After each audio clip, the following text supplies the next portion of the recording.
Looks like it's that time again. Hello, Aunt Mage, and welcome in. Ah, so, tonight, as you can probably read, we're also going to be reading, and by we, I of course mean me. And there will be plenty of creepypastas. So if you have any suggestions, please feel free to recommend any. I'll give them a look-see, and if I think it's pretty neat, yeah, I'll go ahead and read them. How are you doing, by the way, Aunt Mage? I hope today was a good day for you. There's always the hope. Now, if you'll excuse me, I'm also going to turn some music on for myself as I begin to read. Something to put me in the mood. So of course I'm going to be listening to the Silent Hill 2 original soundtrack. Hi Sunny, welcome in. Hope you're doing well too. As for me, I'm alright. Doing great for once. You beat your friends in Pokemon VGC and TGC. Nice. We're gonna have a regular tournament man on our hands.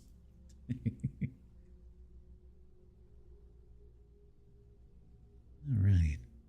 Well, I've got my spooky vibes nice and set. Now, the last time we read, I was reading a creepypasta called Bedtime, and I finished part 1, but there is a part 2, if not more. There might be more. So I was thinking of getting right back into that story. But as a bit of a recap, when the writer was young, they pretty much had a weird, haunted experience and were almost pulled into a wall by a malevolent spirit. After screaming and panicking a lot though, they were finally moved to a different room. And then we move on to part 2.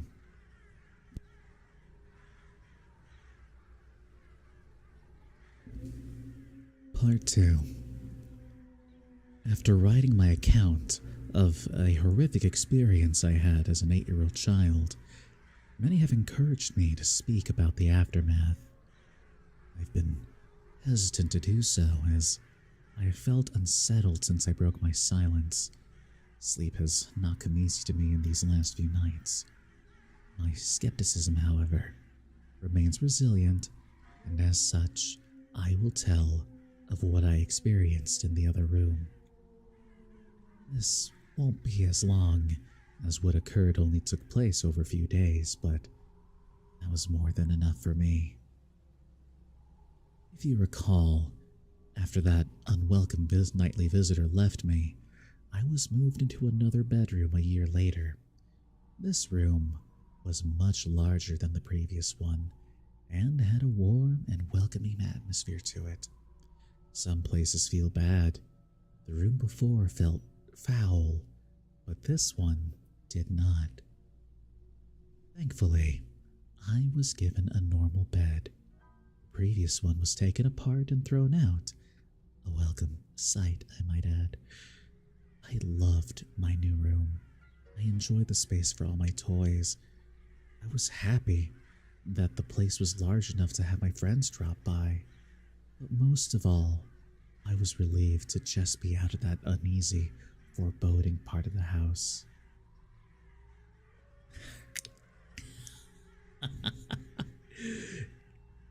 That's alright, Aunt Mage.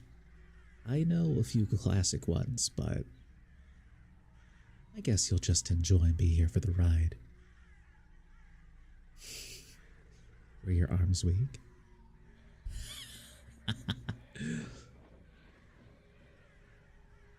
On the first night, I slept more soundly than I had done for a long, long time. Of course, I still moved my bed several feet from the wall.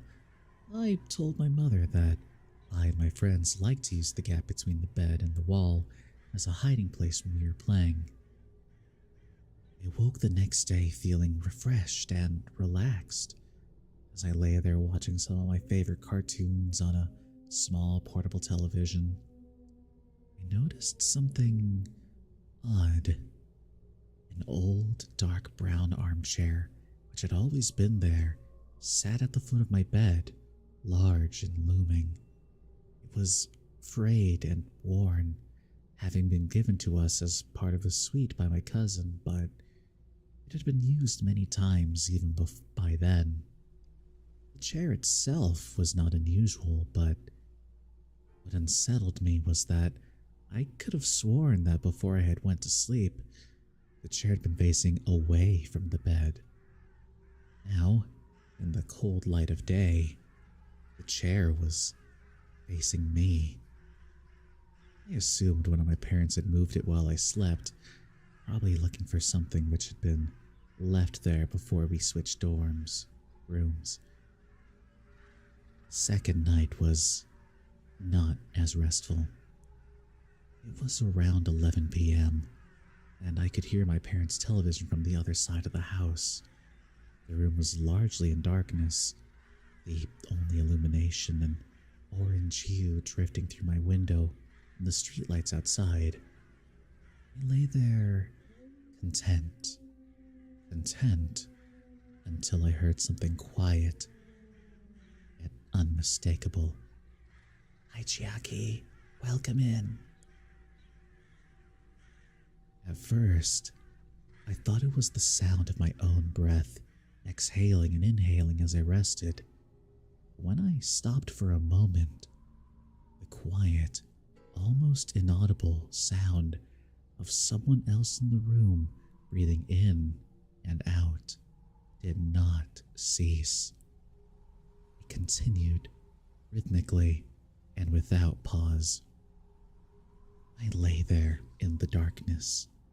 But while I was still recovering from the terror instilled in me from my experience in my previous bedroom, I was not entirely afraid. Breathing was so distant and unlike the wheezing I had heard during my encounter with that thing in the wall that I remained calm, and even at that early age, I believed that it was so subtle that it was probably my imagination playing tricks on me. Still, I took no chances.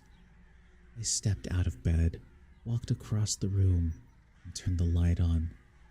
The sound had gone. I stared at that old, worn armchair facing the foot of my bed, which was within reaching distance of where I slept, and turned it around to face the other way. I had no real reason to do so, but something about it sitting there filled me with dread. The third night, I was not so fearless. Again, I awoke in darkness. Lying on my back, I stared up at the ceiling, which seemed to happily absorb the dim orange light from the street. The tree outside my window swayed in a calm breeze, casting a strange collection of improbable moving shadows across the room. I could hear nothing but the long and distant hum of the city's night traffic. Just as I began to drift back into sleep, I heard it, a creak from the bottom of my bed, as if something had moved or shifted its weight on the floor. I raised my head, peering through the darkness, but saw nothing strange. Everything sat as it had done throughout the day. Nothing was out of place. I cast my gaze across the room. Some comics on the floor, a few boxes which had still been to be unpacked, an armchair unmoved, still facing away from the bottom of my bed. There was nothing sinister here. I was now fully awake, glancing over at my television, considering whether or not to enjoy some late-night TV. I'd have to keep the volume low, of course, as my older brother would hear it in the next room and no doubt tell me to switch it off. Just as I sat up fully in bed, I heard it again. A low creak, accompanied by a sound. Sound of the slightest of movements. I looked again at the room. The dim orange shadows cast by the leaves hanging by my window now took a more menacing form. I still saw no reason to be afraid. I stared at the chair at the end of my bed and saw nothing unusual about it. It's quite common for the mind to take a moment to fully come to terms with what it was seeing. It takes time to put the full horror of what is in front of you together in a moment of cold, bitter realization. Also, thank you, Sonny. Yes, I was staring at that old worn armchair in the dark. But what I was also staring at was the person sitting in it. In the dim light, I could only see the outline of the back of its head, the rest obscured by the spine of the chair. I sat motionless, staring, praying, hoping that my eyes were being misled by their surroundings. The slow creak of movement as it shifted in its battered throne chilled me to my very core. This was no mere trick in the dark. Then it shifted to its right side. I knew what it was doing. It was turning to look at me. It was difficult to make out, for even in that room it seemed darker than everything around it. Saw what looked like a collection of long fingers slip over the crest of the chair, and then another. The room was silent, but for the sound of this thing shuffling in its seat and the crash of my racing heart. At first, I could only make out the outline of its forehead, but then it began to rise up, revealing 2 pinpoints of light in the dark. In the dark recesses of its deeply set eye sockets. It was staring at me. I screamed, and within a moment my brother and mother came into the room, switching the lights on, asking if I had another bad dream. I sat speechless, barely acknowledging them, staring intently at the now empty armchair. I was only in that room for another few days before we suddenly moved. I saw nothing for the remaining nights, except for my last sleep in that room where I awoke to the warm air of something breathing into my ear. I jumped out of bed, turning the light on. Slow, rhythmic breathing of something unseen remained, louder than before. I spent the rest of that night on the couch in the living room. 2 years later, I slept soundly in my bed in our new house. There had been no other incidences, and I was sure I had left behind whatever strangest had plagued me in that little average suburban home. I was, however, left one parting gift. My tormentors, and in my opinion, the watcher in that armchair was a different entity to the thing in the elongated room, had one last surprise in store for me. Like an animal claiming its territory, I was not entirely out with their grasp. For one last terrifying moment, I felt the presence of those things. I lay there sound asleep, 2 years since those horrifying experiences. I was in the throes of a nightmare and suddenly, happily found myself awake, safe and sound in my bed. The room was darker than usual. I breathed a sigh of relief, as one does when waking from a nightmare. The room was so dark. I could see nothing at all. as if something had snuffed out the light.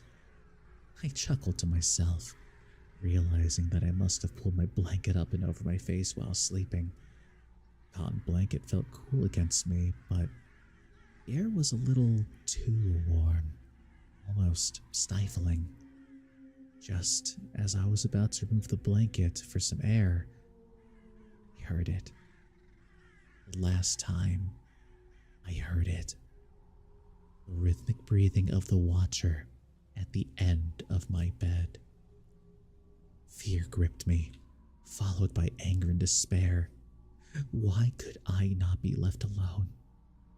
I then did something most peculiar. I decided to speak to it. Perhaps this thing did not mean to harm me. Perhaps it was unaware of the terror it had caused. Surely a young boy deserved some mercy.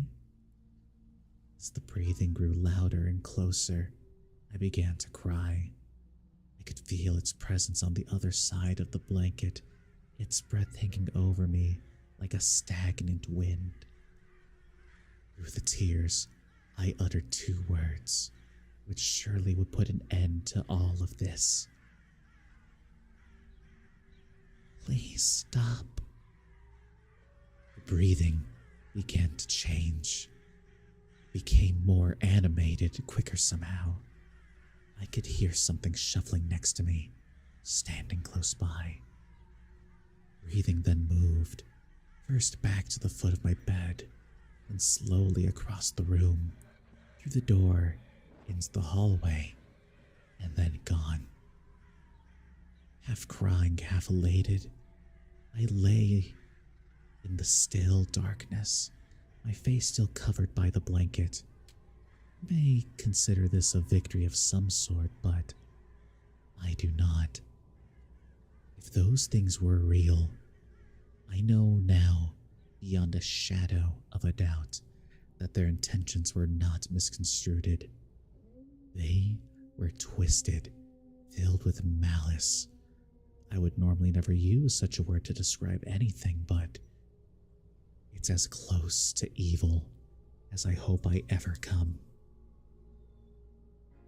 How do I know that? I'll tell you how. Moments after that thing seemed to have left the house, something pressed forcefully down on top of me, pushing the blanket with great strength against my face. I could feel a large hand with long, thin fingers wrapping the covers around my skull, its nails imprinted upon me like razor-sharp ridges. I managed to slide down into the gap between the bed and the wall, quickly making my escape, clamoring and screaming out of my room, waking my family. Make no mistake, that thing in the darkness tried to smother me to death. And that's the end of part 2 of Bedtime. Man, so far so good, huh? Definitely a creepy story. There are some typos here and there, like using the wrong there and other such things, but it's pretty well written otherwise. Which makes sense, it's one of the top-rated creepypastas.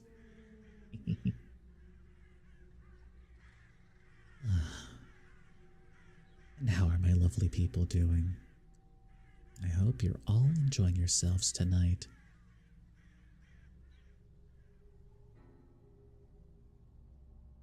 Definitely creepy?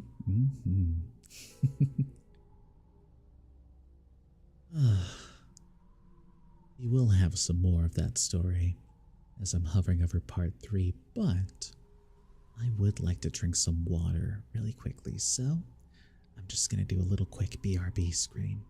It's only going to take me like a minute, if that. Be right back.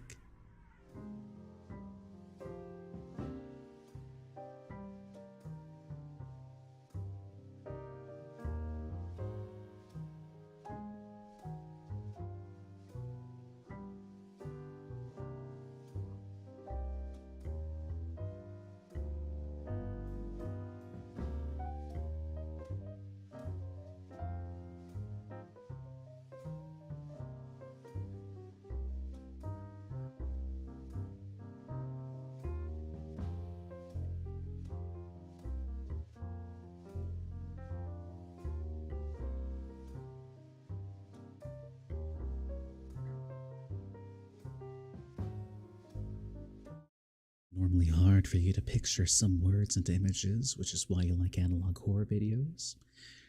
They are definitely very interesting. There are some very nice ones to watch. Why do I sound sexy? Well, that is a matter of opinion, but thanks for thinking so.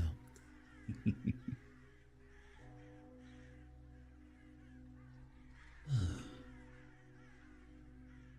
now that I have had some water, let's go ahead and move on to part 3. My fears realized.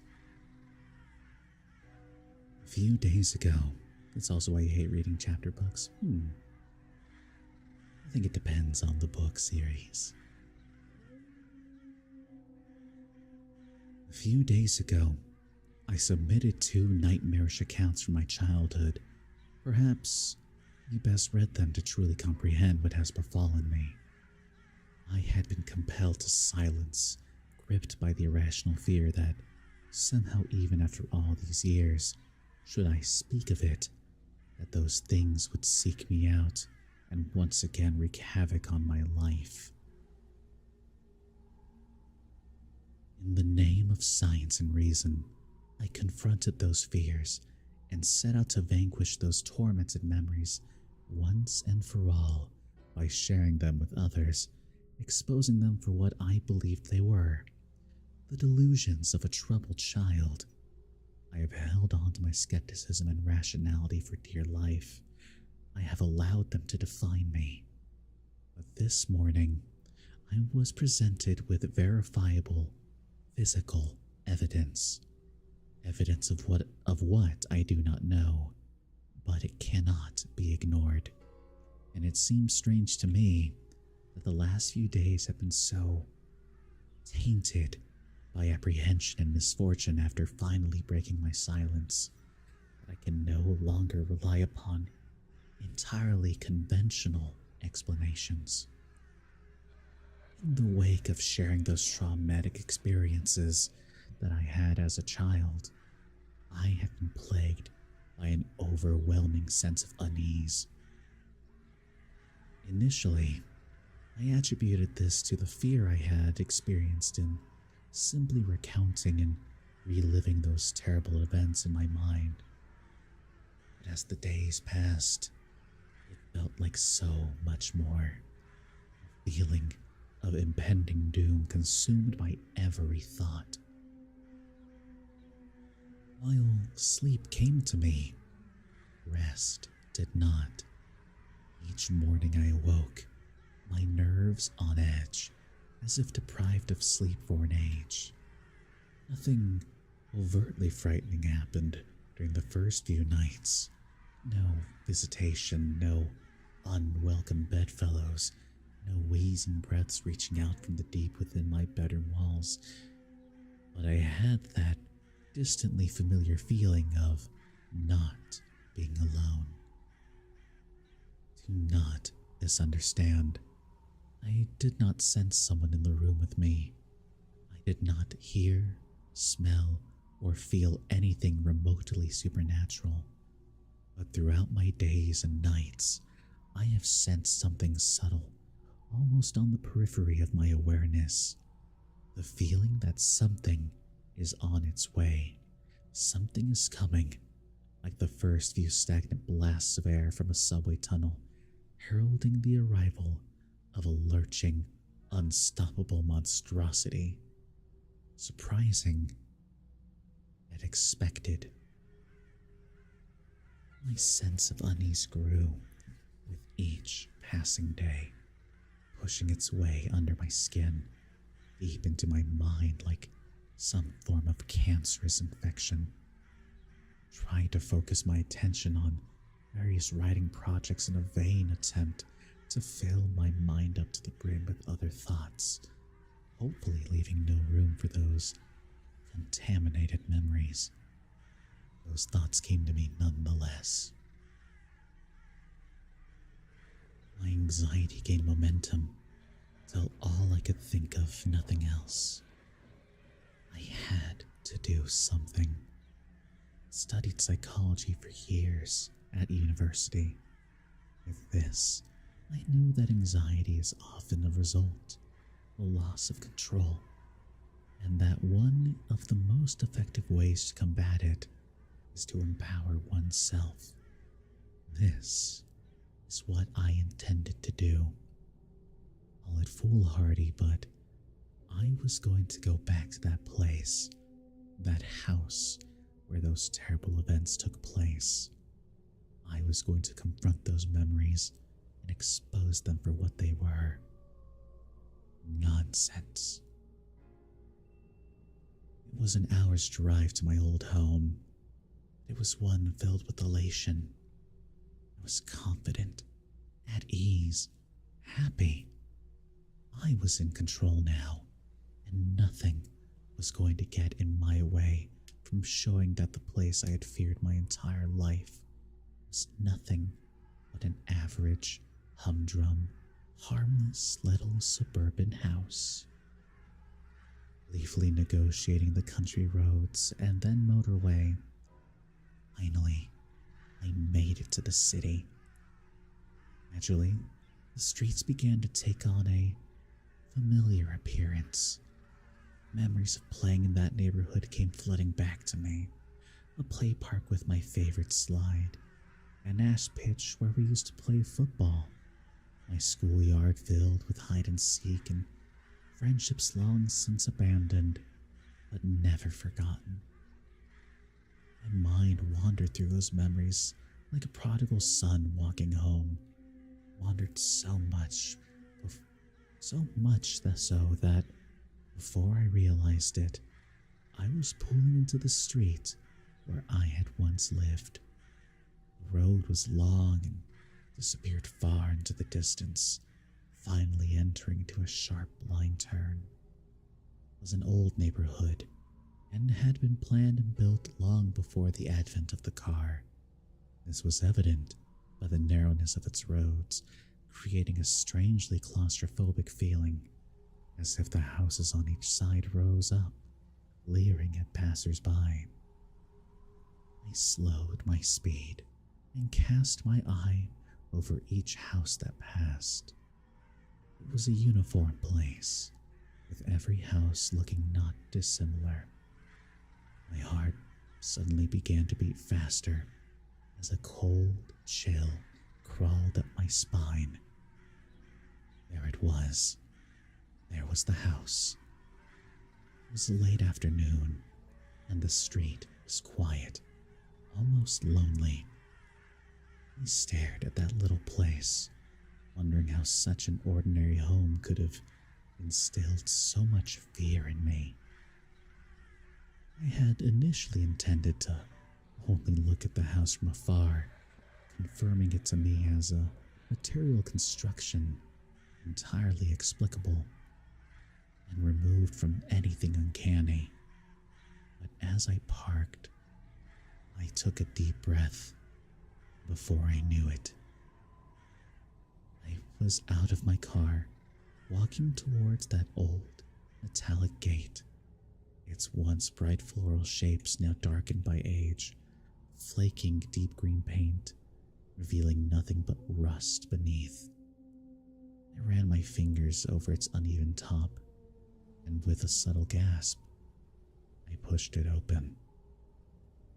Walking along the path, shocked at how disused the garden was, I thought to myself how much of a waste of a good lawn it was, which was all but obscured by a thick mosaic of weeds and other invasive species. But as I neared the house, I realized why. It was unoccupied. Once again, a shudder crept through me. But as my anxiety rose up, crushed it with my irrational mantra. My Lady Mothball. The simplest of explanations is usually the correct one. I assumed that due to the current economic climate, that the house had probably just been on the market for some time, and that the owner wasn't too aware of the old sentiment that the first bite is with the eye. But as I looked around, I could see no for sale sign, nor one to let. It genuinely seemed as though this house had been forgotten, abandoned, and left to rot. Windows at the front of the house were filthy, and as such, almost impossible to see through. But as I wandered around to the back of the building, I could see more clearly inside. I would have imagined that a house such as this one would be empty. On the contrary, it was entirely occupied by the trappings of a modern life. I could see a television sitting in the living room corner, a coffee table with magazines strewn across it, various pieces of furniture sitting as if ready to be used, and a couple of coffee cups sitting on the windowsill, still full, covered in mold.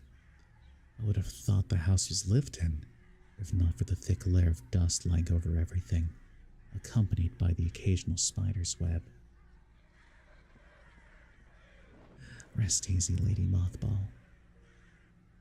Have sweet dreams. It seemed as though the most recent occupants had left in a hurry and never returned. Climbing through a sea of waist-high grass and bushes, I eventually arrived at that innocuous little window at the back of the house. The very sight of it frightened me, but this was mere memory, and not the strange feeling of being watched from within as I had experienced as a child. Peering in, the room looked eerily familiar. I suppose there is little that can be done with a room so small, so oddly narrow, but through the dirt-covered glass, the room looked almost unchanged from what I had slept in. A bed, a set of drawers, and what looked like an assortment of toys on the floor. Of course it's doomed tonight, Lee. You wanted to be read to, so we're reading Creepypastas. A profound sense of anger washed over me momentarily, but I shook it quickly from my mind. The room was clearly that of a child's, and the thought of that thing harming another innocent filled me with contempt for such a thought, and within me swelled the desire to protect any children from such an abomination. As I gazed at that wall, of which a bed lay alongside it, the hairs on the back of my neck stood up. For a moment, and it was only for the slightest, I thought I saw the blanket on top of the bed move. More than that, through the window pane, I could have sworn I heard a wheezing gasp. Closing my eyes tightly, I repeated another scientific mantra. Science does not owe its debts to imagination. In my eyes, I saw nothing but an empty bedroom. No foul spirits, no unearthly things. Just a room, no more, no less. I breathed a sigh of relief as that all was well with the world for the first time in many days. You may think that it was wishful thinking, but I genuinely felt that I had shown myself that there was nothing to be scared of other than my overactive imagination. It was starting to get dark, and I wanted to be home before the night.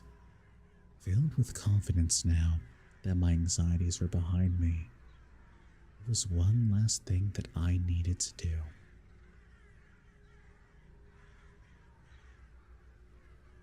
When we had left that house, we did so in a hurry. As a child, it was disorienting, even frightening, to leave everything I knew behind. But there was one thing left which I always wondered about. At the bottom of the garden stood a sycamore tree, which looked to be even older than the house. I was amazed at how unchanged it was.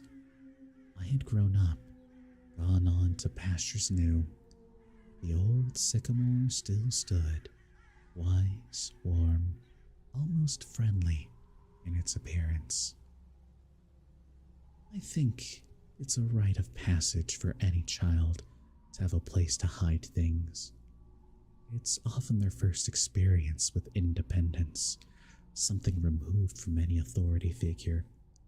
For me, my stash was halfway up the old sycamore. I'm sure I must have looked like a fool, but I happily and gleefully climbed the tree with abandon.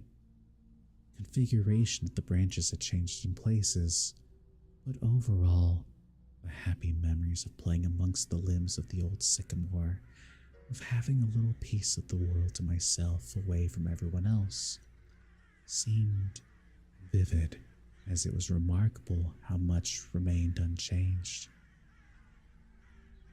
Also, that's fair, Chiaki. Halfway up, I caught my breath and smiled to myself. In the central trunk of the tree lay a hollow. Whether it had been created by an animal or perhaps the tug of a gale on the weakened branch long ago, I do not know. But it was where I kept things.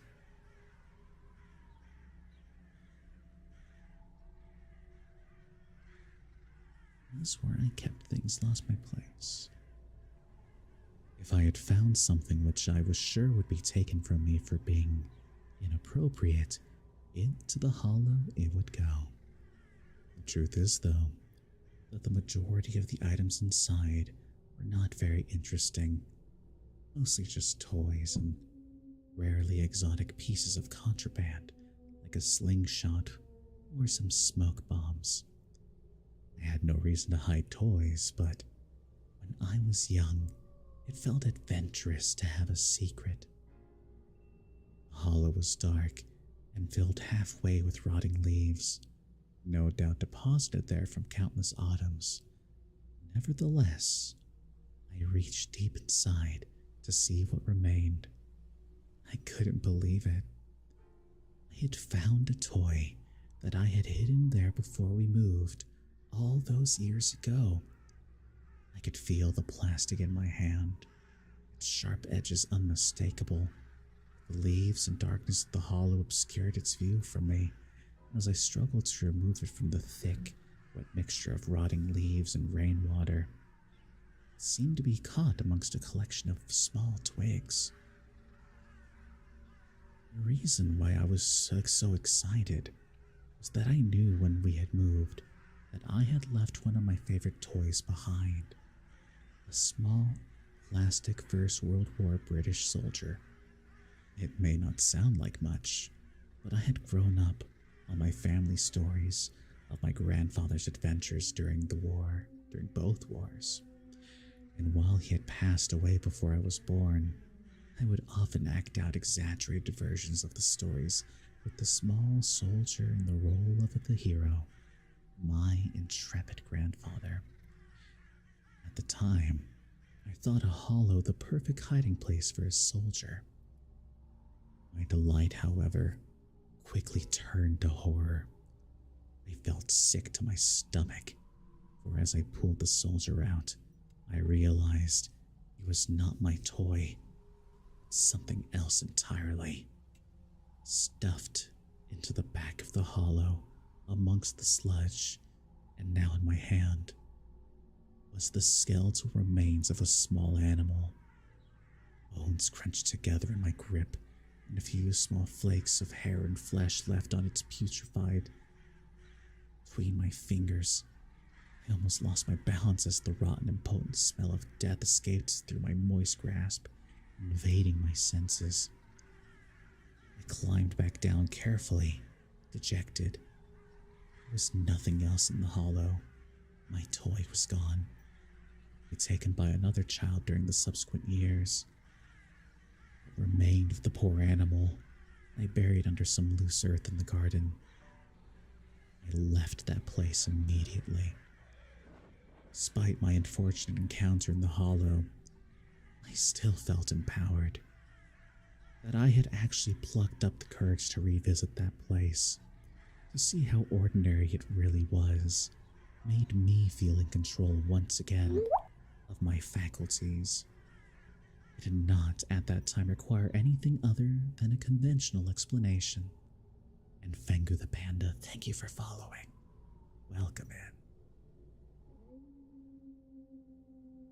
I said goodbye to the old neighborhood, to that bad memory once and for all, and began to make my way home. By the time I had driven onto the motorway, something had begun to filter through from the back of my subconscious. At first, I disregarded it, dismissing it as my imagination. But as the sun shone its last and dipped below the horizon, I sensed the growing of a compulsion in me, an idea which seemed to have been born and nurtured for no good reason, no rationale, no sound casual footing, but one which had to be followed at all costs. I must get home. I increased my speed, zipping sporadically between the slower cars on the motorway, looking in the rearview mirror, keeping an eye on what might be following. I had to get home. Again, I drove faster, constantly looking behind as if racing by some unseen pursuer. 70, 80, 100 miles per hour. I tore along the road. I beeped, I yelled. The sweat lashed off of me. What's happening to me?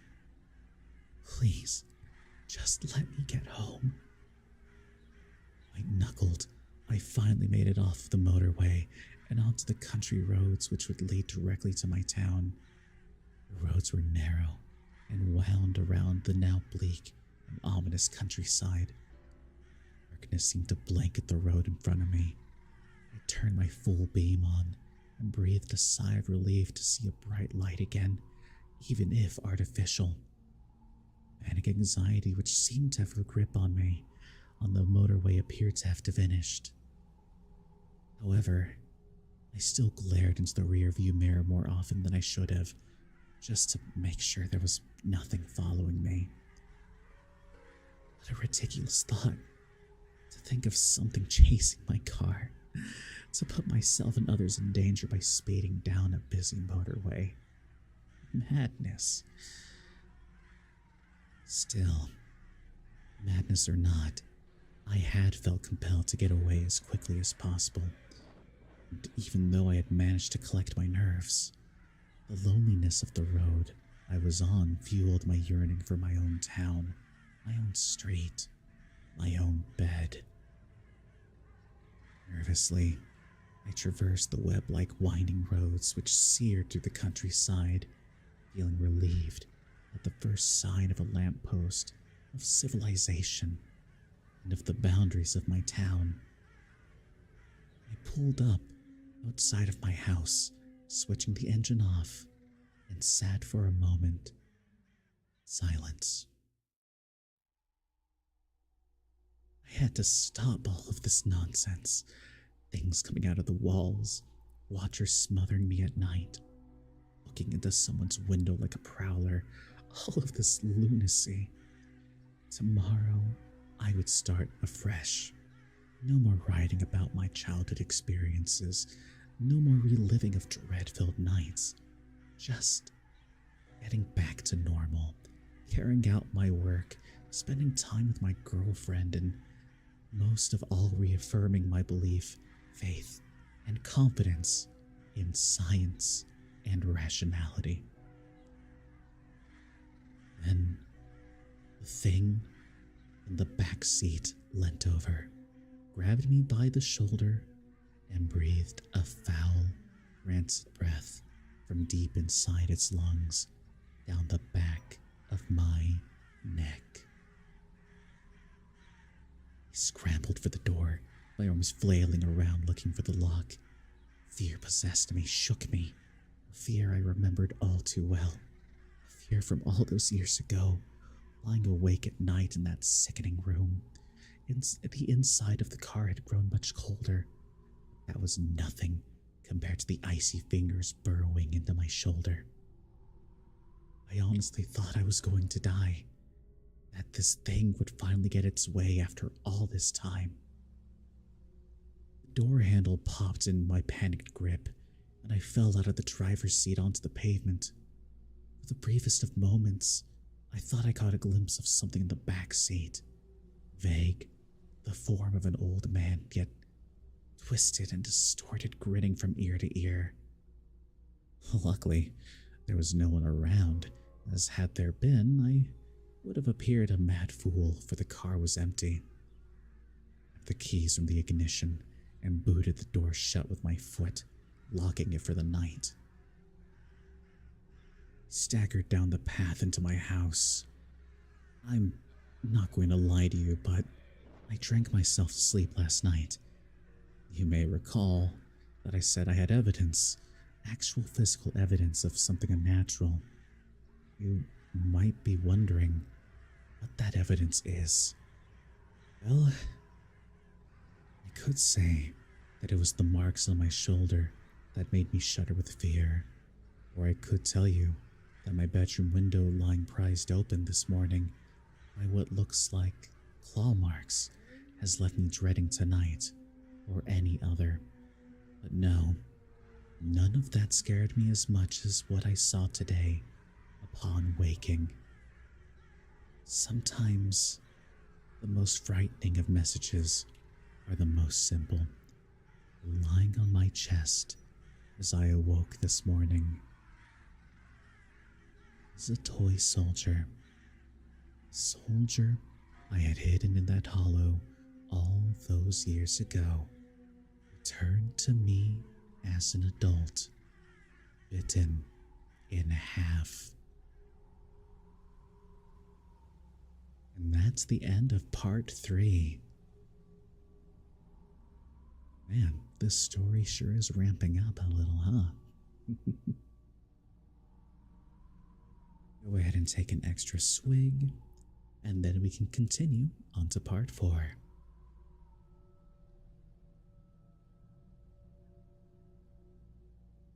I hope you're all having a wonderful night, by the way.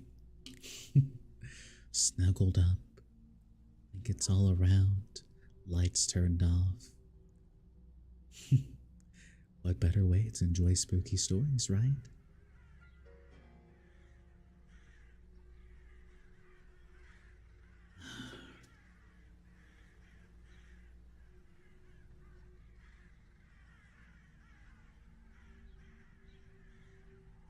Alright. With that said, I've had my water. I booted up another soundtrack. Let's move on to part 4. Something wicked this way comes. Was with your fur baby? Wonderful. Last night was the most heart-wrenching and frightening of my life, so much so that I can barely bring myself to contemplate it. By now, I will have submitted what occurred during my visit to that cursed place I once called home. A visit which heralded the return of my childhood fears. No matter what foul thing befell me then, nothing could have prepared me for last night. After waking up to that chilling sight of that toy soldier bitten in half, I found that the window of my bedroom was slightly ajar. On closer inspection, it looked entirely as if the window had been prized open from outside. The latches were bent back, out of position, as if subjected to an unrestricted, unbound brute force. Thank you, Sunny. From the outside looking in, I could see 3 indentations where the unwelcome housebreaker had used some kind of tool to leverage the window unnaturally away from its latch. What was peculiar about those markings was that they seemed to cut across the outside of the window frame like an old, uneven razor, unlike a crowbar or other implement which would have merely left a dent where it had been used as a wedge to force the window open.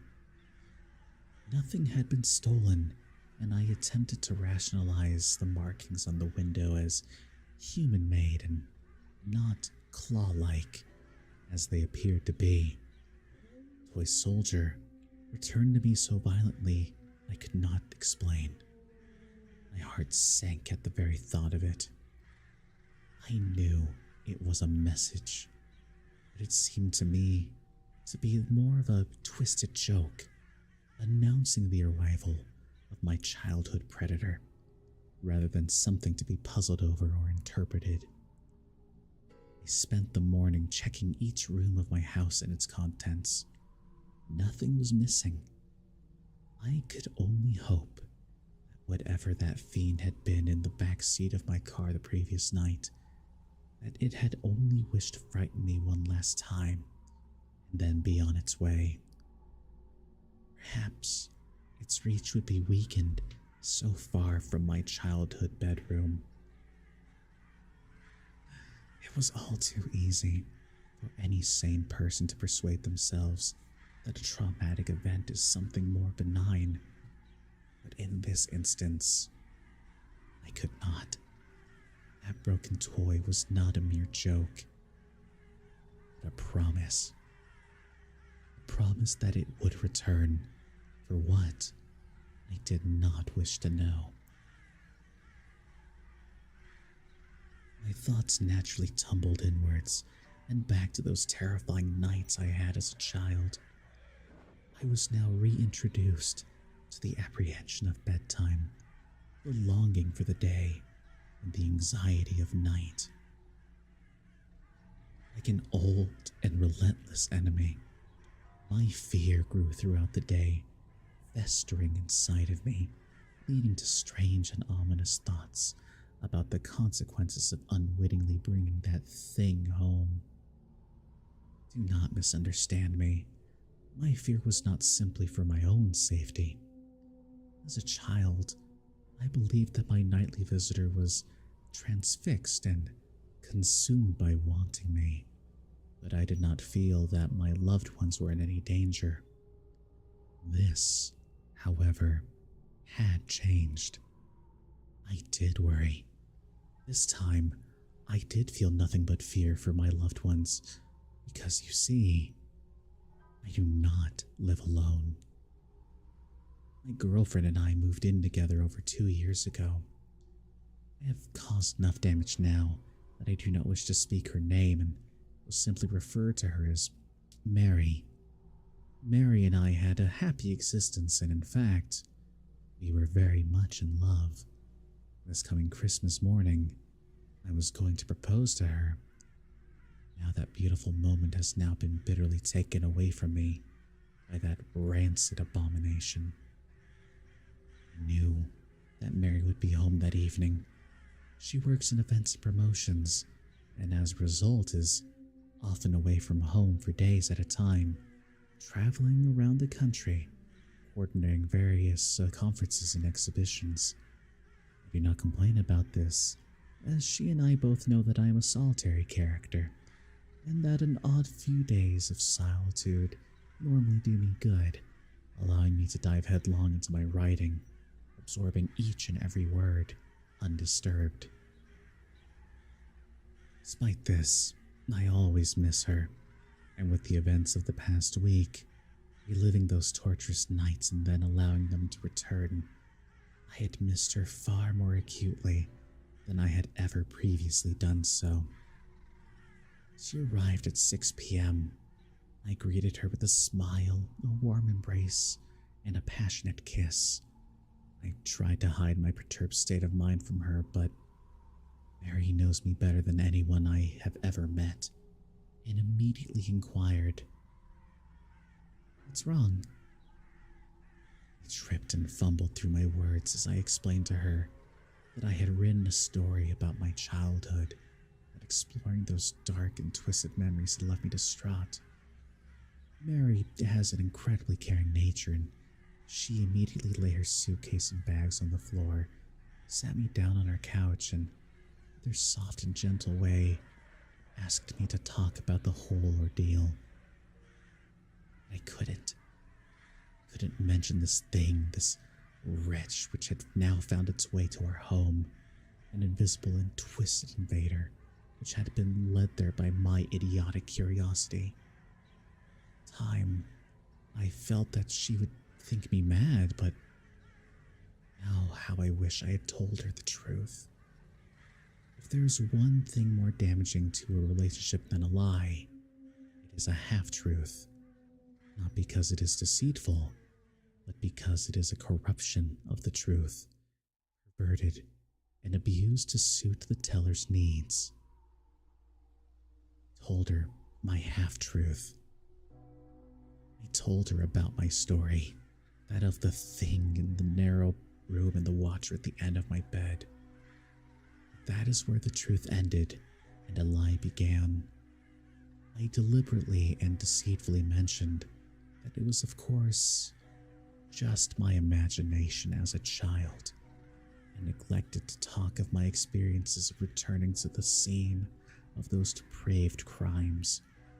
Knowing that she would see the damaged window latch and claw marks, I spun my web as I told a grand tale about waking up to a burglar attempting to break into our house and having to chase them away. I was quite the hero. I lied to her, and she showed me great sympathy and kindness for my deception.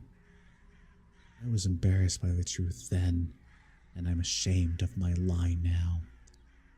If I had been truthful, then perhaps we could have faced this menace together. But instead, that thing took advantage of my dishonesty and put a wedge between us. The events of last night desecrated the most important thing in the world to me. Nighttime arrived in all of its bleakness and was unwelcome. I lay in the darkness waiting. Mary was sound asleep next to me, each breath a soothing reminder of companionship. But despite my growing aversion to loneliness, I would have no sleep that night. I knew from my experience that when my uninvited guest would show itself, it would do so with subtlety, increasing its grip on me with each visitation, as if requiring time to build up its strength, a leech feeding on my fear for succor. My nerves kept me on edge, which fought back the oncoming onslaught of sleep admirably. In the end, though, biology won as my bedside clock lumbered towards 4 a.m. Sleep took me, the relaxing blanket of nightly oblivion. Anxiety washed away, my worries a distant memory, sinking deeper into the soft mattress below, and finally into a long sought-for rest. Sleep, no matter how deep, is rarely all-encompassing, or as I hovered over the cusp of a dream, something began to bother me, something invasive yet distant. I slowly opened my eyes and allowed them to adjust to the darkness. Mary lay soundly asleep, and I calmed myself by listening to her breathing in the night. Inhale was followed by exhale, again and again. Rhythmically, hypnotically, I began to drift towards sleep once more. No, there it was, something else, distinct yet undefined. It was distant, out of the way, almost obscured or smothered as if coming from behind something. I strained my ears in an attempt to define it, but it was all too quiet. I remained in the bed for several more minutes, but with each passing second, that almost inaudible sound grated on me, like broken glass on a raw nerve. Sleep was now abandoned, and with much frustration, I decided to reluctantly investigate the source of the noise. I sat up in the bed and listened intently. It was unlike any other sound I had ever heard. Quiet, low, but as my mind adjusted to the noise, I slowly began to piece its nature together. It was most certainly obscured by something, but the closest thing I could relate it to was a repetitive murmur. I had heard something similar previously when I was a child visiting my grandmother in a nursing home, a place which had left an impression on me, seeing the wandering residents confused and with a fractured mind, meandering around the grounds like lost inmates, murmuring repetitively to themselves of days gone past, repeating nonsensical phrases and words. This is what it reminded me of, a continuous stream of indecipherable words uttered by someone in the throes of confusion. I turned to check on Mary, watching her chest rise and fall with each breath. Assured that she was undisturbed, I left the bed. As I stood up, I recognized immediately that the murmuring was louder. While dark, I had left a light on in the hall as I always do, which crept under the door and allowed me to view the room in a dim but visible way. I looked around to see if anything was out of place. The room appeared as expected. My mind ambled back to that night as a child in the second room. Noises could be heard from some unseen, yet ever-present menace. I took a step forward, and as I did so, the noise once again grew in volume. While I was still at a loss in deciphering the words, I could now hear the character of the voice. It was old, scratched by age with a harsh, guttural undertone to it. Words were repeated at a frantic pace and seemed anxious yet muffled by some unknown barrier.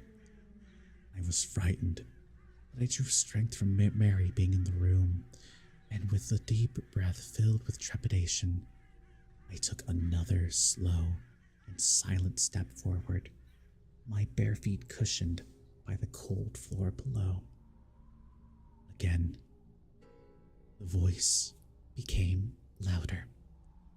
I wasn't sure if I was imagining it, but I could have sworn that it had become more agitated as I drew closer. The next step I took shook me to my very core, for as that murmuring, garbled voice grew louder still, amongst the rambling, graveled sound of it, I heard a word which shot an icy shudder through my bones, a word to be feared. It spoke my name. Dear God, it knew my name. To me, it was as if knowing who I was somehow endowed that thing with an unlimited reach, that I may never be rid of it, that it could kill me at any moment. Something suddenly caught my eye, a movement accompanied by a ruffle of cloth. I knew now where that rhythmic, agitated voice originated. I knew now why it was muffled and difficult to decipher. I could now see it, only a few feet in front of me, standing behind the closed curtains. The moon was in its ascendancy outside, and while its glimmer could not entirely penetrate the thick cloth, it could barely, and faintly outlined the thing watching between my window and the curtains. I cannot now convey the strangeness which then overcame me. My anxiety and terror had heightened, but an unusual compulsion and untimely sense of purpose took over me. I had to see what it was. Sleep well, Sonny. Thanks for stopping by. Hope you enjoyed. I had to see what it was. I took another tentative step towards the curtains. They swayed slightly, as if caught by a breeze. I could not tell whether the movement had been caused by myself or the hand of that thing hiding behind a shroud of cloth. I was now close enough to hear its labored breathing, the displacement of fluid at the back of its throat palpable with each inhalation. This was it. I was going to confront this monstrosity from my past, this tormentor of children, this coward. Raising my right hand slowly, I accidentally touched the fabric of the curtain, causing a subtle ripple which parted them momentarily. I gasped, for through that momentary slit, only for a moment, saw it. God, how can I even describe what was standing there? Even now, as I close my eyes and wish I could erase it from my memory, it shriveled and shook as it continued to murmur, repeating some indecipherable phrase, sounding like a bizarre mixture of numerous languages. Its emaciated skin stretched over an unnatural frame of brittle and prominent bones, vertebrae, ribs, and other inner workings almost protruding through its paper-thin, pale, languidly pink, and almost bruised-looking husk. As malnourished as it appeared, the stomach was distended in places, and its bony appearance did not diminish the feeling that it was capable of exerting itself with brute, perverted force on any of its victims. Sickness swelled in my stomach, a tainted, offensive smell filled the air, and as it murmured and whispered in the darkness, it sounded like broken, fractured teeth. I could not help but feel pity for this wretch, quivering in the night as if victim of a long starvation. I quickly came to my senses and realized that this thing was not to be pitied, but feared, not to be understood, but exposed. It was not shivering because it was cold. It was shaking with excitement, like a drug addict anticipating their next dose. Standing there contemplating what I had just seen between the curtains, I once again prepared myself to remove its shrouded, clothed protection and to reveal it for what it was, a cold-hearted vandal, a prowler of the worst kind, a deviant festering in its own delectation. As I once again raised my hand to draw the curtain, something caught my attention. Its incessantly confused, gravelly, and inarticulate whisper squeezed that broken mouth and uttered the three most terrifying words I have ever heard. Look behind you. A cold breath slid down the back of my neck. Momentarily I froze, but love is a powerful motivator. Had I been on my own, fear would have taken me, shaking any possibility of resistance from my mind, but with Mary sleeping soundly in the same room as that thing, shielding someone I loved from that wretch was my only thought. I turned around slowly, and as I did so, I could hear it wheezing, gasping, groaning for air. At a quarter turn, I could smell its breath. The stench of death hung in the air, plague-like and foul. Hey, Resonance, welcome in. Then I heard another voice. It was not that horror in the darkness, but Mary. She let out a scream which startled and distressed me to my very core, a scream which will haunt me for the rest of my days. I turned quickly and laid eyes on it, but it wasn't behind me. It was on the bed. It writhed and rasped, wheezing in delight, its bony spine curved with the anguish of countless years, protruding through a ragged, torn piece of cloth which hung loosely over its torso in a vain attempt to appear almost human. But was it human? Had it once been human? Or was it something so vile, so despicable, so utterly and sorrowfully contemptible that no man or woman could ever attempt to quantify or understand it? I sprung forward towards it, grabbing it and pulling at that thing with every ounce of my strength, its loose skin slipping through my hands. It squeezed and forced Mary's face into her pillow with glee, and its other limbs arched and contorted, tearing at her nightdress, running its long, starved fingers over her naked body with its sordid caress. Mary's screams were muffled by the pillow as I began to fear she was being suffocated. I shouted, I yelled, I pleaded with that thing to leave her alone, to take me, to do anything it wanted, but that only served to animate the fiend to even greater depths of depravity. It was hurting her, cutting her, my beautiful Mary. Suddenly, it stopped attacking her, but it still kept one of its brittle, gangly and gaunt yet weighted hands on the back of Mary's head, pushing her face further into her pillow. I had my hands around its putrid neck, trying as best I could to strangle the beast, but my efforts were in vain.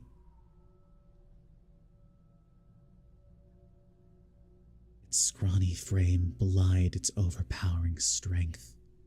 I watched in sickly disbelief as it began to run its cadaverous fingers through Mary's hair, slowly and almost with affection.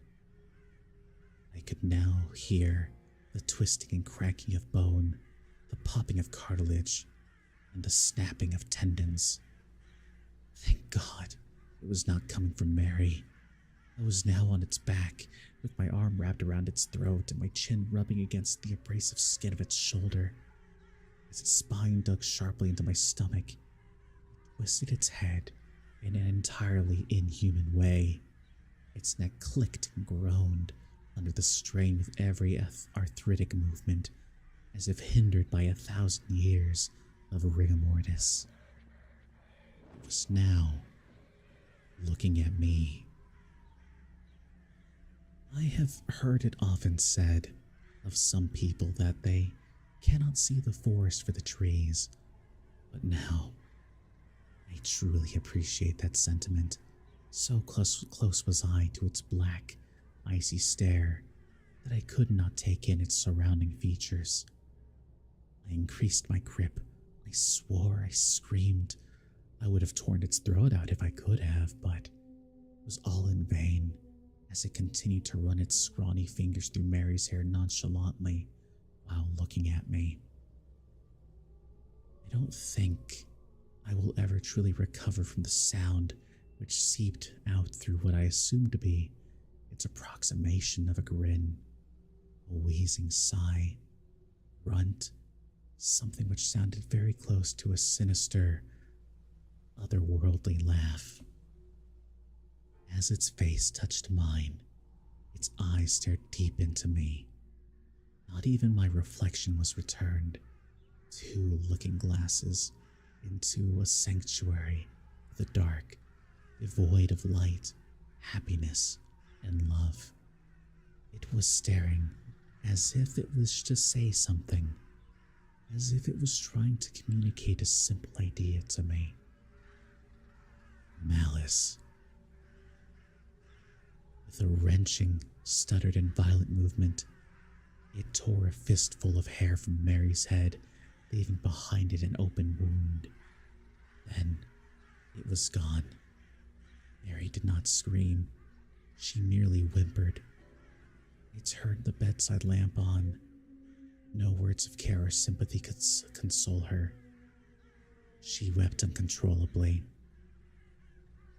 The bed was soaked in blood which had seeped out from the numerous scratches on her back and the large cut where an entire section of her hair had once been. I hugged her and told her that everything would be all right. Then she looked at me. Looking at her tear-filled eyes, I knew what she thought immediately. She thought I had attacked her, that I had done all those terrible things to her. Of all the experiences I have had, the look of betrayal, disgust, and contempt on Mary's face will remain the most painful. She's gone. After composing herself, she gathered up some things and left. I tried to explain. I tried to tell her everything that had been happening, but she would not listen. Who would believe such a preposterous story? She simply said that she would not call the police, but that if I ever attempted to contact her, she would do just that. To her, I was the aggressor, not that thing. As she left, she turned to look at me one last time and then burst into tears. I know now that I've lost her forever. The woman I love more than anything on this earth thinks I'm a violent, hideous human being. If only she could understand that whatever did this, that it was not human, and if it ever was, it had long since abandoned that nature. It was 5 a.m. when Mary left me. It's 9 a.m. now.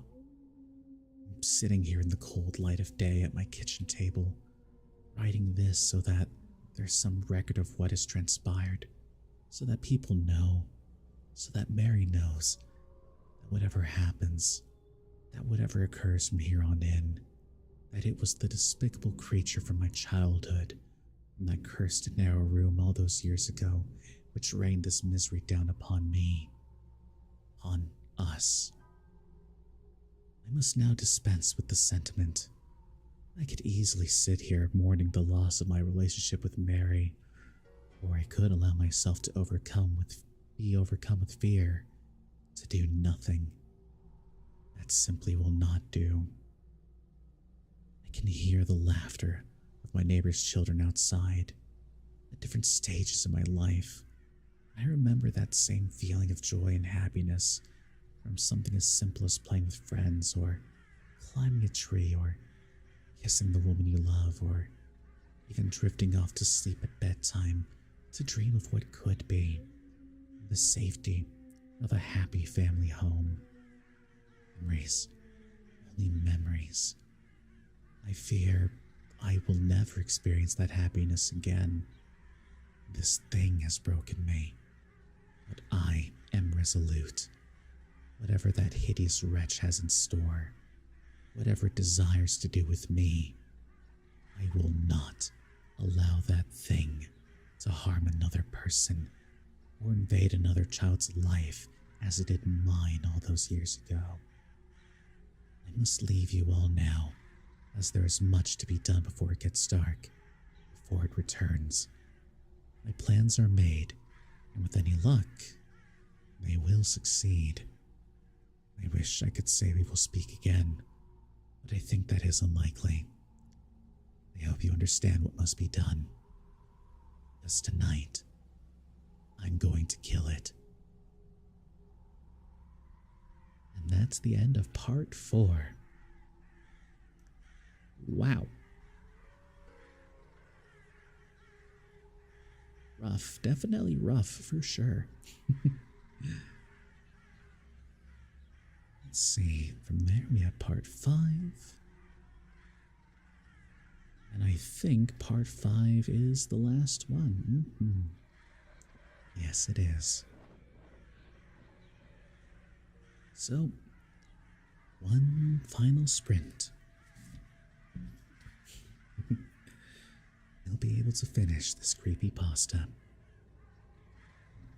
Hope you're ready, everyone. Because here we go. with Part 5. Sleep tight. I am shaking as I write this.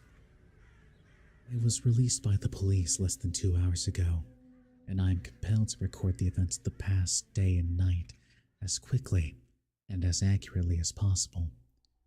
In some ways I want to forget, but I know I cannot.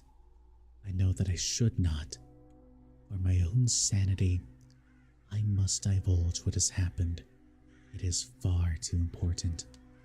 Should I ever allow myself to be swayed by the mechanical, rational nature of the world once again, these words should serve to remind me that what is unseen is both mysterious and frightening.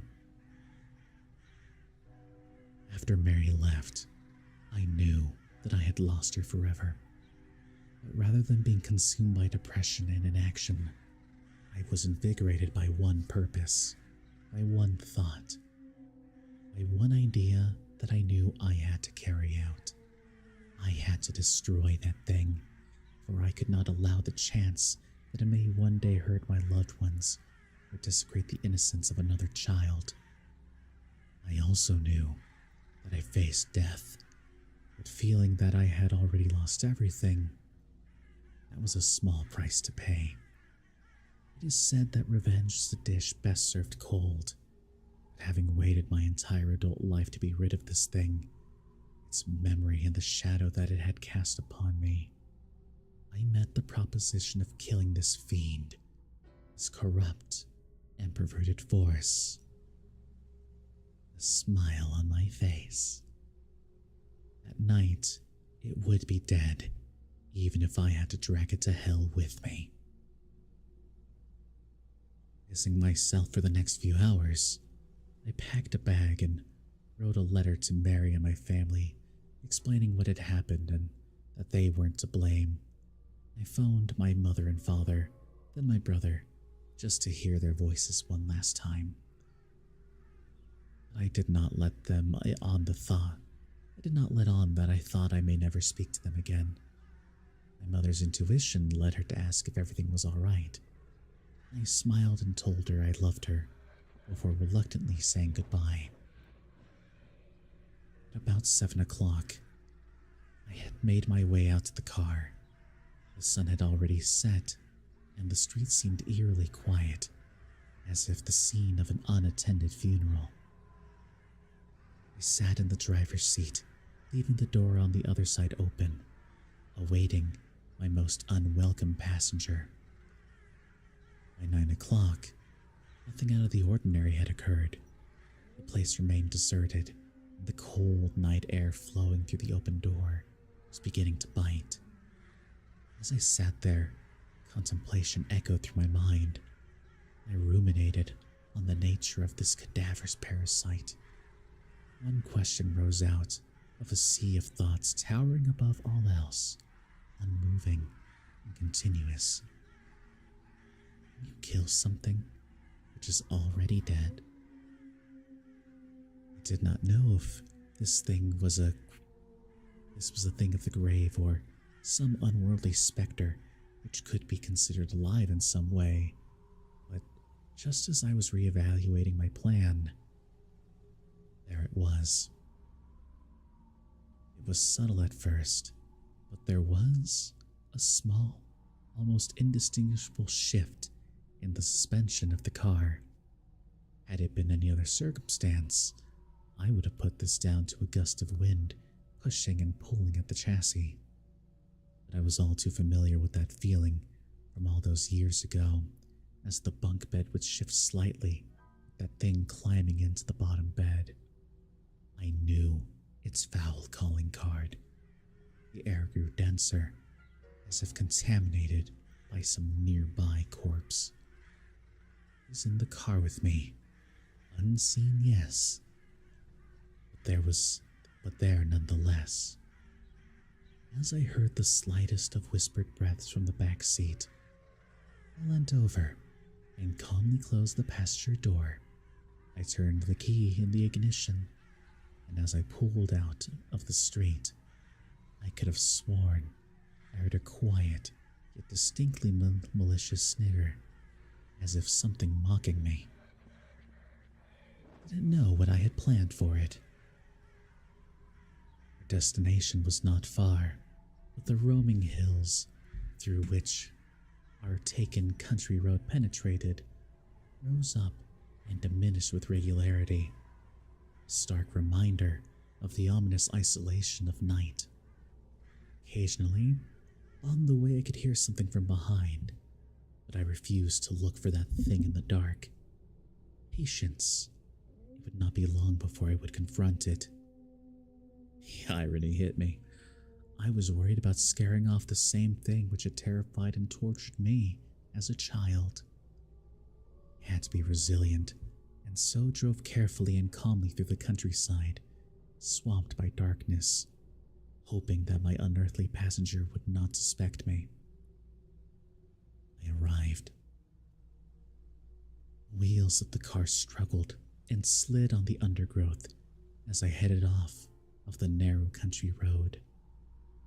The landscape had opened up, and as I looked at the broken and rotting trees around me, I felt that it was fitting to come to this bleak place in the cold night to destroy that bleakest of things. The land suddenly came to an abrupt end, a cliff etched out from an old quarry, looking deep into the black waters of the lake below. The cliff edge was relatively flat and had in fact at one time housed a road which had subsided into the lake decades earlier. The local kids would tell stories about the vengeful ghosts of those killed during the subsidence, but they were just stories. Or perhaps they weren't. In the past, I would have disregarded such tales, but who would believe mine if I told it to them now? Switched the engine off and parked several meters away from the cliff edge, switching off any lights and composing myself for what would come. I sat in that car for what seemed a lifetime, the only company given to me by the occasional splash of water against the cliff below. I waited. This thing was smart, of that there was no doubt. It had toyed with me, relishing the pain and torment it had caused as only something of a coldly frozen intellect could.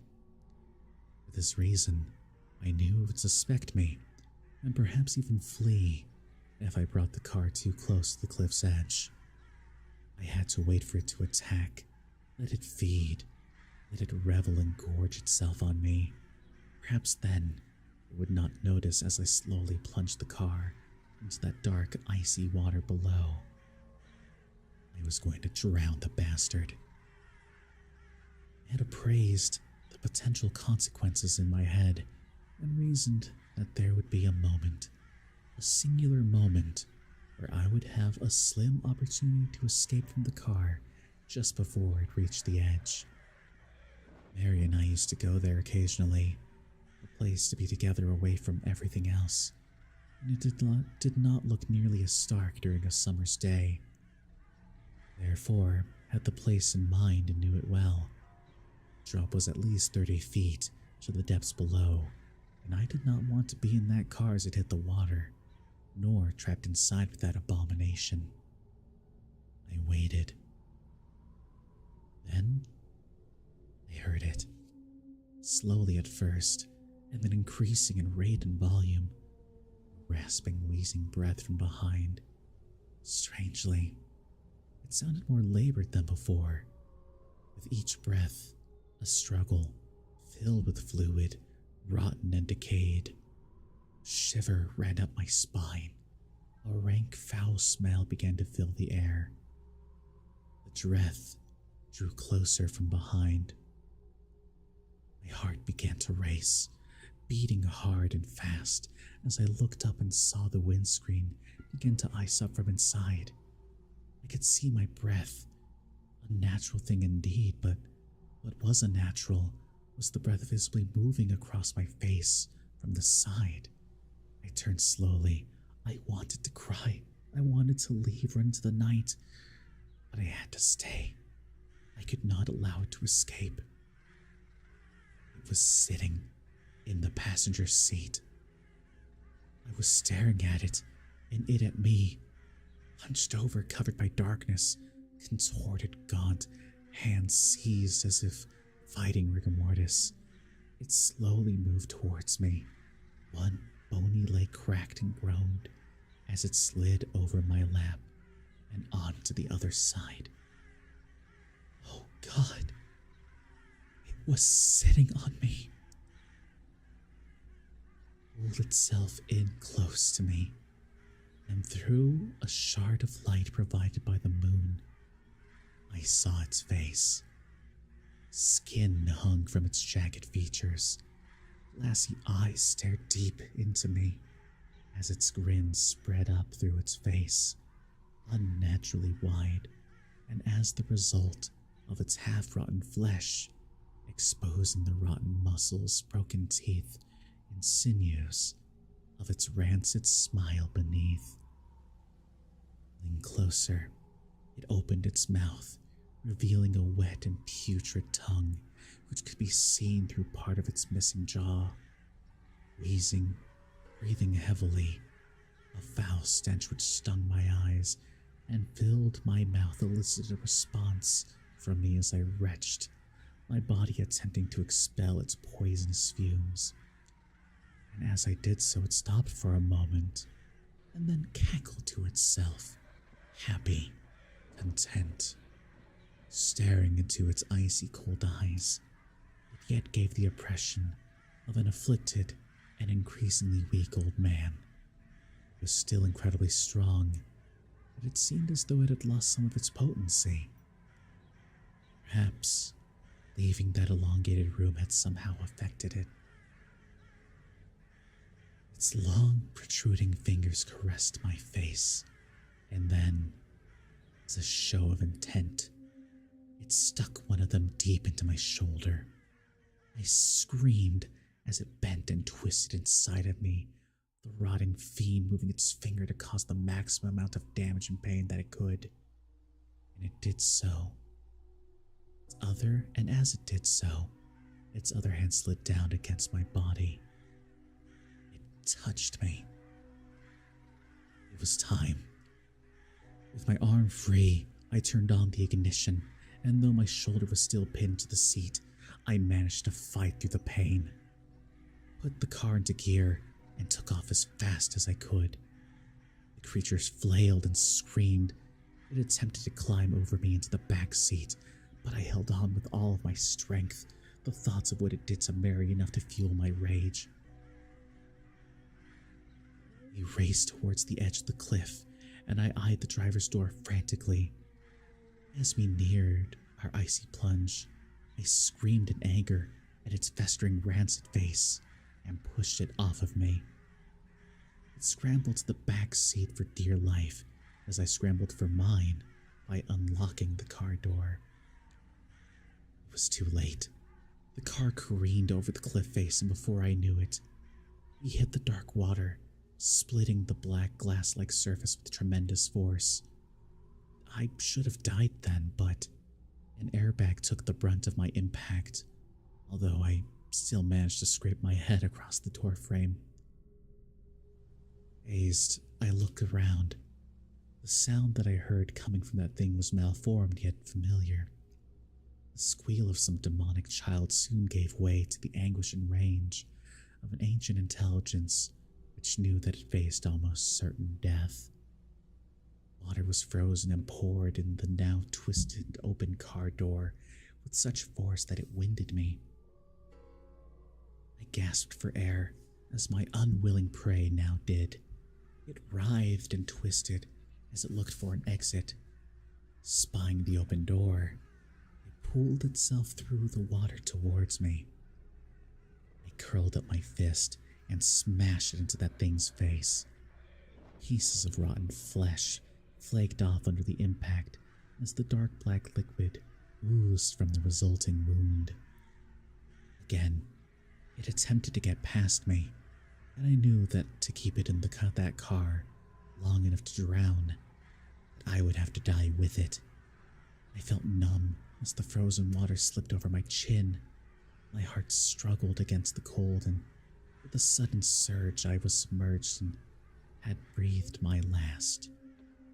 I held my breath, but only to compose and ready myself for an icy, suffocating death. I hoped that it would not be painful. My thoughts returned to Mary and my family. An all-consuming desire, sense of sadness and despair overwhelmed me. But as I struggled with that thing trying to get past me and the door, grabbing and flailing with its arms, I looked down and saw it. Its leg was trapped between the dashboard and the floor of the car by the impact of the fall, and although it could move, it could not leave. I turned immediately for the door. I could barely see but a foot in front of me in that black water. There was just enough moonlight to light my way. Just as I got to the door, the wretch grabbed hold of me and pulled me back to it. It had given up all hope of escaping, but it wanted to drown me with it. We fought for what felt like an age in that cold, bitter grave as the car slowly sank deeper and deeper into the darkness. I could now feel my body pleading with me to take a breath, to exhale my last gasp of air, and then inhale the frozen water. I was happy to say that I used my wits to get out of such a horrible fate. Orientating my body, I pushed my feet against the dashboard with enough force to at last escape its slippery grasp. I do not remember much else, bar the anguished and hate-filled scream that my tormentor let out as I left it to die at the bottom of that icy lake. I found myself walking through the wilderness, cold, wet, but alive. The wound in my shoulder slowed me down, but I kept the bleeding at bay by applying pressure to it with my other hand. It took me 2 hours to walk home, and I'm amazed that I did not collapse from exhaustion or hypothermia. I saw the familiar sight of the street that I lived on. I was filled with a sense of accomplishment, a sense of pride and triumph. I had beaten that thing once and for all. That is, until I went inside my house and found a trail of large, wet footprints leading from the front door to my bed. Disbelief took me, despair so sharp and so overwhelming that I'm unable to convey it with mere words. I was lying in my bed, waiting, a white sheet covering its emaciated body from sight. The human mind is a wonderful thing. Just as you believe your body has reached a level of exhaustion that it cannot recover from, that your emotions are so frayed that you feel you cannot continue, a thought springs as if miraculous from a weary mind. Let it rest for now. I quietly crept through the dark and picked up my wallet, which I had left on a small coffee table in the center of my living room. Leaving the door unlocked, I left to attend to a new plan and returned an hour later. The moment's preparation, I slipped into the spare room. There I lay in that unsullied bed, waiting. I was sure that this was the endgame, that instead of toying with me, it would come for the kill. How it had escaped that watery grave I did not know, but I would be damned if it would escape me again. I could only hope that it would sense me from the other room. Bah, bah, bah. I closed my eyes, pretending to be sound asleep. Time lumbered onwards, and although I fought it, exhaustion finally took me, sending me into a deep slumber. I woke with its hands around my neck. It coughed and spluttered on top of me, a rancid black liquid dripping on my face as it oozed from its facial wounds. I struggled, gasping for air and hoping that I had the strength in me to escape its grasp. It was too strong, My hands could not grip it with any sense of conviction, and it seemed to be dripping wet from its plunge into the lake. It may not have seemed rational at the time, but as my vision dimmed and the last light of consciousness extinguished within me, I did as so many animals do in their last moments.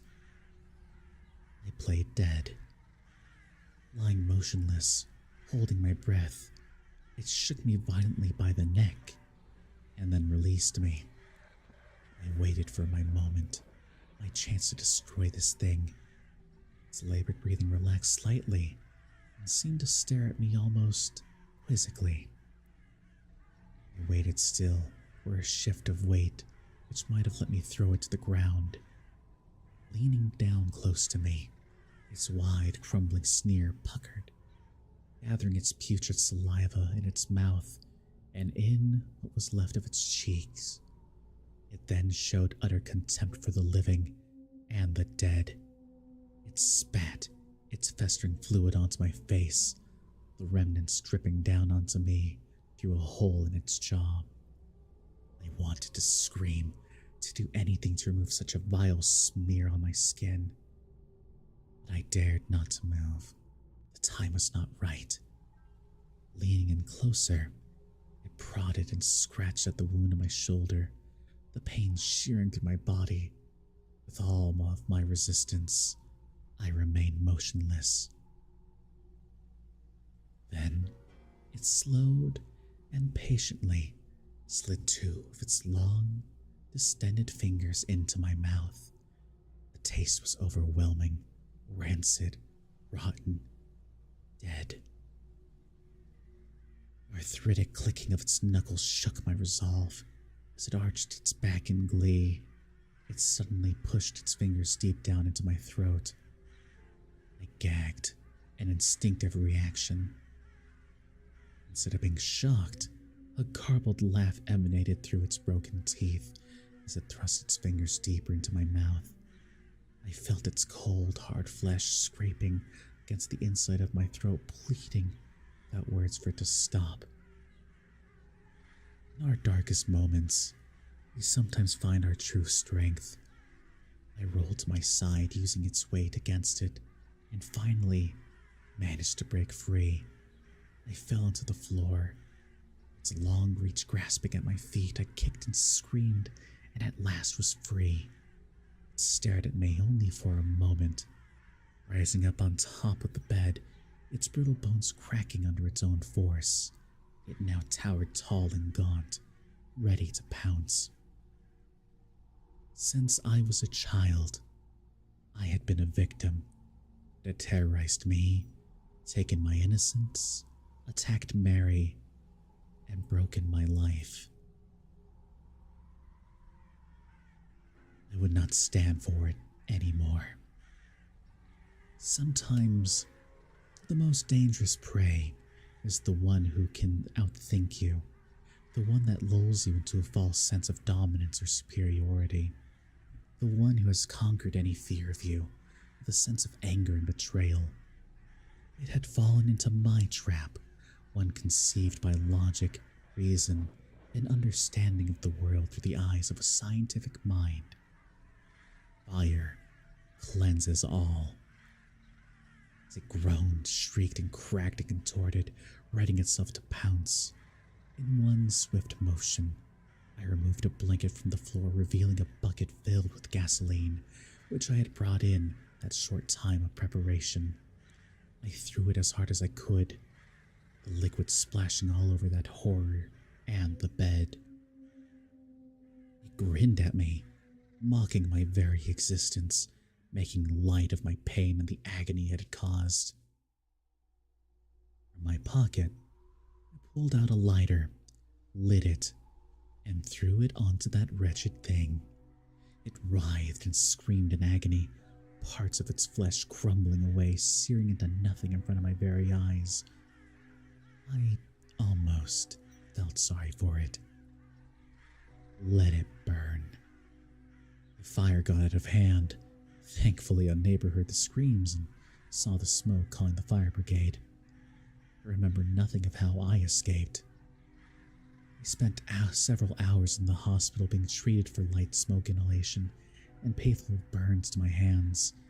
It still hurts as I type, but as with many superficial wounds, they will heal.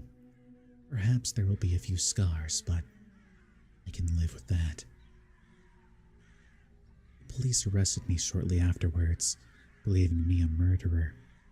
They suspect that I killed someone in that fire and find it entirely suspicious that I have a deep wound in my shoulder and scratches over my body. I've been told not to stray far in case they wish to ask me further questions, but they can ask away. I doubt they'll believe my answers. They found no remains, nor any evidence that someone else was there, or a strange outline of a figure etched deep into the bed and wall. It looked as though whatever had been there attempted an escape, but I do not think it accomplished this. Weight has now been lifted from my shoulders, one which I now realize was always there since I was a child, in fact. I believe that thing had an effect on me even from a distance, and now that it is gone, I feel whole again. I am devastated that I've lost Mary, and my house can be written off as I'll probably be charged with arson after they realize I started the fire, which means I can kiss goodbye to any insurance claim. My hands ache, as does my shoulder, but my spirit does not. I'm writing this from a hotel room. It's small and unassuming, but it will suit my purpose. Tonight, I intend to sleep and dream as I did as a child before that wretch invaded my life. I believe that it was my rationality which saved me, my logical thought which allowed me to destroy such an evil, but I will never escape the conclusion that there is much more to life than beyond the veil, out there in the darkness. It is a world I have seen and do not care to revisit, but tonight I will rest, and tomorrow I will build my life again with the confidence that my unwelcome guest is gone forever. I can feel it. I know it. It will take time for me to adjust, and perhaps my mind will play a trick or two along the way. It is difficult to abandon the paranoia of a lifetime. I must learn to accept my safety once again. I refuse to be looking over my shoulder for the rest of my days, but I will always be cautious, as when I was in the hospital this morning lying on a bed in a quiet ward. I thought I felt the bed shake for the briefest of moments, but I know that was just my imagination. I am glad I have written down my experiences. It has illuminated much about myself to me, and most importantly, should anyone ever, God forbid, find themselves in a similar situation, then maybe you will know what to do. Now, it is bedtime, and I must rest, for I have never known a weariness such as this. Good night. Sleep tight.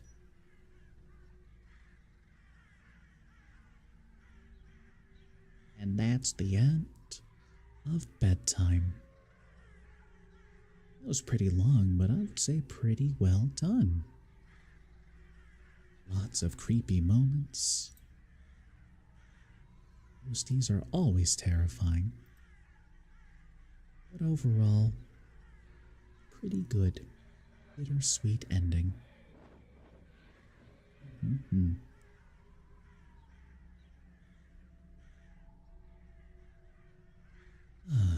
Looking at the time though, do I have time for a story?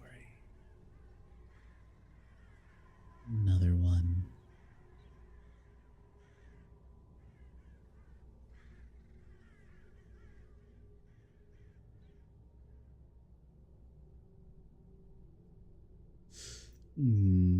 Probably not.